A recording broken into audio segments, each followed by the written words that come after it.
I'm Chef Tina Drizel, Department Chair of the Culinary Management Program. We offer training in baking, culinary, hospitality, and beverage management. Our goal is to train you with the fundamentals needed to begin a career in a fast-paced, exciting field. Hospitality encompasses travel, tourism, all areas of food service. As a whole, it's the largest employment sector in the world. Our chefs have a wide range of backgrounds and continue to study their craft by working in the industry. We take professional development classes, we work events on campus.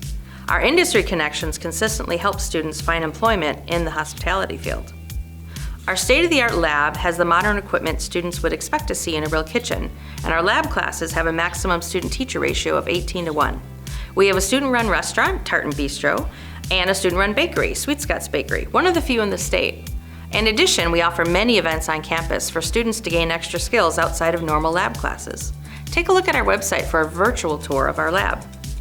Students who complete our program can expect to find employment immediately, either in the county, Lake Geneva, or in Chicago. These areas consistently have open jobs to fill.